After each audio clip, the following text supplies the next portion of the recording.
Assalamualaikum warahmatullahi wabarakatuh. Izinkan saya memperkenalkan diri.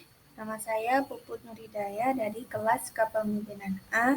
Di sini saya akan mempresentasikan materi mengenai asas kepemimpinan dalam organisasi bisnis.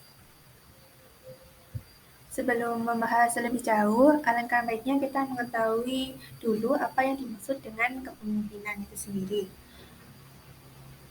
Menurut beberapa ahli, ada beberapa definisi kepemimpinan. Yang pertama dari Hemphill dan Cons pada tahun 1957, definisi kepemimpinan adalah perilaku individu mengarahkan kegiatan kelompok ke arah tujuan bersama. Menurut peneliti lain yaitu Range and Perling pada tahun 1984, kepemimpinan adalah proses mempengaruhi kegiatan kelompok yang terorganisir menuju tujuan. Menurut Jacobs and Jacques pada tahun 1990, kepemimpinan adalah proses pemberian tujuan terhadap upaya kolektif dan menyebabkan keluarnya upaya mencapai tujuan.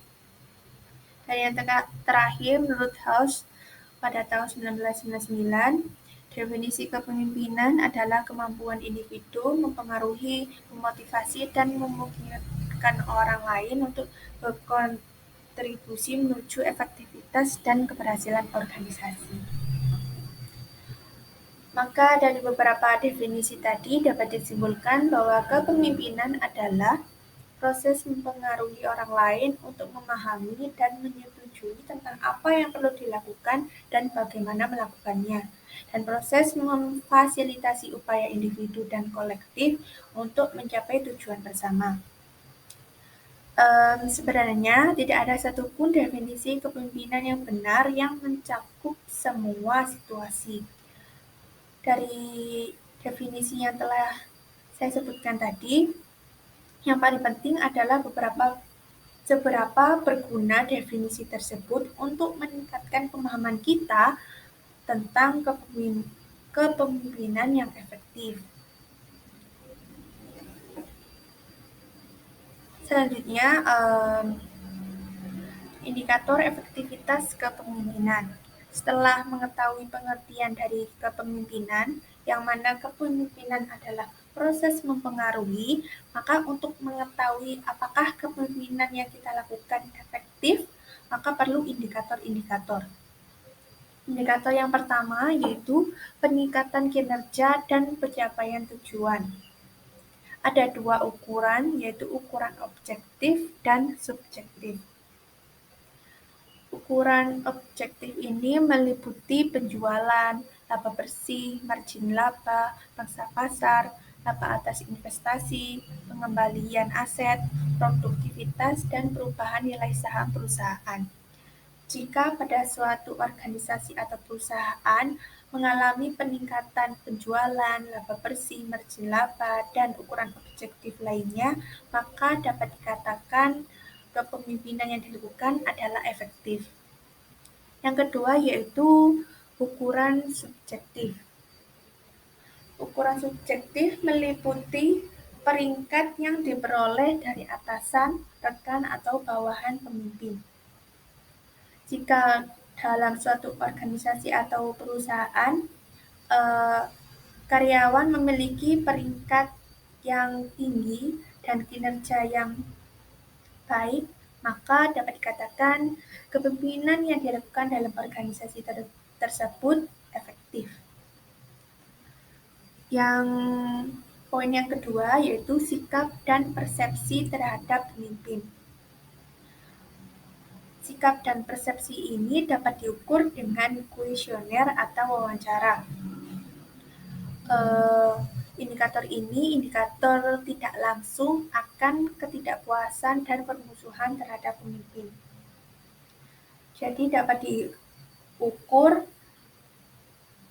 dengan indikator berupa ketidakhadiran, pengunduran diri, keluhan, perlambatan kerja, dan sabotase peralatan dan fasilitas yang disengaja. Jika dalam organisasi atau perusahaan tingkat ketidakhadiran, pengunduran diri, keluhan, terlambat kerja, dan indikator yang disebutkan tadi tinggi, maka dapat dikatakan efektivitas kepemimpinannya rendah gitu. Jadi berbanding terbalik. Yang selanjutnya, poin ketiga yaitu kontribusi pemimpin terhadap kualitas proses kelompok. Kontribusi dalam kelompok ini dapat berupa kekompakan kelompok, kerjasama anggota, komitmen anggota, pemecahan masalah, dan pengambilan keputusan serta penyelesaian konflik. Kontribusi pemimpin yang semakin besar terhadap indikator-indikator seperti kekompakan kelompok, kerjasama anggota, komitmen anggota, maka semakin efektif sebuah kepemimpinan dalam organisasi dan perusahaan. Yang terakhir yaitu karir yang sukses sebagai pemimpin. Karir yang sukses ini berkaitan dengan promosi atau masa jabatan sebagai pemimpin. Semakin lama masa jabatan seorang pemimpin, maka semakin efektif kepemimpinannya. Maka dia dipercaya oleh organisasi atau perusahaan untuk memimpin sebuah perusahaan itu dengan masa jabatan lama karena dianggap efektif. Selanjutnya yaitu promosi. Karena dianggap efektif, maka pemimpin ini dipromosikan ke jabatan yang lebih tinggi sebagai bentuk reward karena kepemimpinannya berhasil. Selanjutnya, perspektif utama dalam teori kepemimpinan dan penelitian. Dalam melakukan penelitian mengenai kepemimpinan, terdapat beberapa perspektif utama. Yang pertama yaitu melalui pendekatan sifat. Pendekatan sifat ini menekankan pada atribut seorang pemimpin seperti kepribadian, motif, nilai, dan keterampilan. Dasar pendekatan ini adalah asumsi bahwa beberapa orang adalah pemimpin alami, diberkahi dengan sifat-sifat tertentu yang dimiliki oleh orang lain, yang tidak dimiliki oleh orang lain. Jadi ada sifat-sifat tertentu yang khas dari pemimpin ini. Yang kedua yaitu pendekatan perilaku. Berfokus mengidentifikasi tindakan atau keputusan pemimpin yang dapat diamati dan menghubungkannya dengan indikator kepemimpinan yang efektif.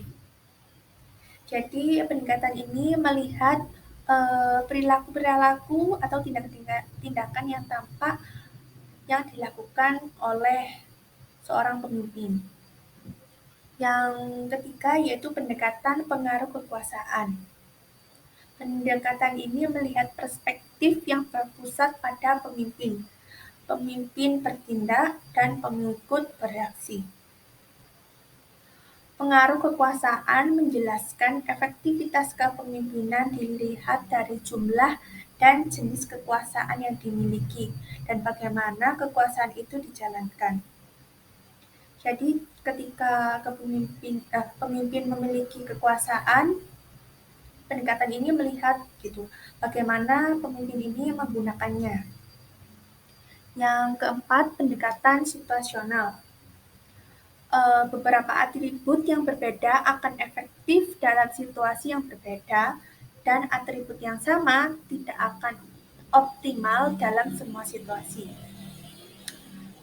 Pendekatan situasional ini memiliki variabel meliputi karakteristik pengikut, sifat pekerja yang dilakukan oleh unit pemimpin, jenis organisasi, dan sifat lingkungan eksternal.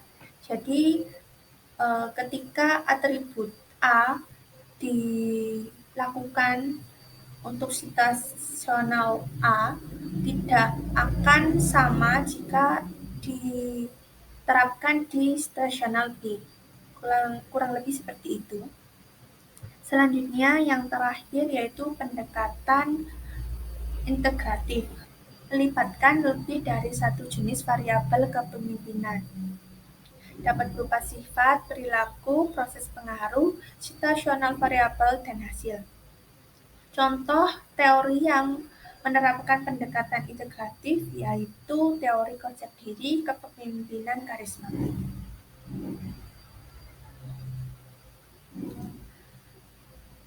Jika tadi adalah perspektif utama dalam teori kepemimpinan, ada cara lain mengklasifikasikan teori kepemimpinan, yaitu dengan tingkat konseptualisasi teori kepemimpinan. Jadi ada beberapa tingkat sebuah teori dikategorikan. Yang pertama, tingkat paling sempit yaitu intra-individual proses. Teori ini teori yang menggambarkan sifat, kepribadian, nilai, keterampilan, dan motivasi dari pemimpin itu sendiri. Jadi melihat hanya dari orang yang memimpin gitu. Jadi individual orang yang memimpin sebuah organisasi atau perusahaan itu sendiri. Yang kedua yaitu diadik proses, berfokus pada hubungan antara seorang pemimpin dan individu lain yang biasanya merupakan bawahan atau tipe pengikut lainnya. Jadi ini hubungan antara pemimpin dan bawahannya atau tipe pengikut lainnya. Jadi ada satu tingkat di atasnya dari individual proses. Jadi ada hubungan antara pemimpin dan pengikut. Yang ketiga yaitu grup proses. Ketika kepemimpinan yang efektif dilihat dari perspektif tingkat kelompok, berfokus pada pengaruh pemimpin pada proses kolektif. Jadi kalau tadi diadik itu secara pemimpin dan individual pengikut, yang grup proses ini lebih ke banyak pengikut. Jadi ini cakupannya lebih luas dari diadik proses, lebih luas lagi dari intra-individual proses, berada pada tingkat ketiga dari konseptualisasi bertingkat ini. Selanjutnya yaitu organisasional proses. Kepemimpinan sebagai proses yang terjadi dalam sistem terbuka yang lebih besar di mana kelompok adalah subsistem. Kepemimpinan dalam tingkat ini, kepemimpinan dilihat sebagai lingkungan yang terdiri dari banyak organisasi gitu. Jadi interaksinya bukan lagi dalam organisasi tapi antara organisasi yang berinteraksi dalam sebuah lingkungan yang merupakan sistem terbuka. Yang selanjutnya yaitu multi-level theories, mencakup lebih dari satu tingkat perspektif proses. Seperti judulnya multi-level, jadi teori ini melihat dari berbagai perspektif proses, bisa organisasional, atau individual, grup, atau diadik. Selanjutnya, dasar lain untuk membandingkan teori kepemimpinan. Ada 3 perbedaan lain yang biasa digunakan dalam literatur kepemimpinan. Yang pertama, leader-centered atau follower-centered theory, atau teori berpusat pada pemimpin atau berpusat pada pengikut. Teori-teori yang berada pada basis ini yaitu teori kontingensi, teori pemberdayaan, teori atribut, teori pengganti pemimpin, teori karisma, teori kelompok kelola, dan teori kekuatan pemimpin. Teori-teori ini didasarkan pada kepusatannya gitu. Apakah berpusat pada pemimpin ataukah berpusat pada pengikut? Yang kedua yaitu deskriptif atau preskripsi teori. Teori deskripsi akan menjelaskan proses dan alasan perilaku kepemimpinan, sedangkan teori preskripsi mengidentifikasi kondisi dan perilaku untuk menjadi pemimpin yang efektif. Jadi didasarkan oleh dua penjelasan. Kalau deskripsi itu prosesnya, bagaimana kepemimpinan dan alasan perilaku atau proses itu dilakukan, sedangkan preskripsi mengidentifikasi kondisi dan perilaku yang perlu dilakukan untuk menjadi pemimpin yang efektif. Yang terakhir yaitu universal atau contingency teori. Teori universal akan menjelaskan aspek kepemimpinan yang berlaku untuk semua kondisi, sedangkan teori kontingensi menjelaskan aspek kepemimpinan yang berlaku di kondisi tertentu. Teori universal ini misalnya sebuah pemimpin harus adil kepada semua pengikutnya, harus jujur, harus bertanggung jawab, yang aspek-aspek kepemimpinan yang memang harus ada dalam diri pemimpin secara universal. Dan yang sedangkan dengan teori kontingensi menjelaskan aspek kepemimpinan sesuai kondisi tertentu gitu. Misalnya organisasi militer, maka kepemimpinannya harus tegas sesuai dengan peraturan dan prosedur yang berlaku. Kira-kira seperti itu. Ini sudah slide terakhir. Saya harap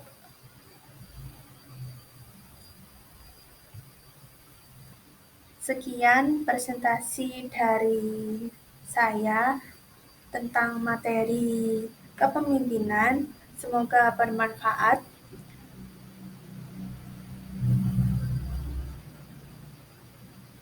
Dan terima kasih.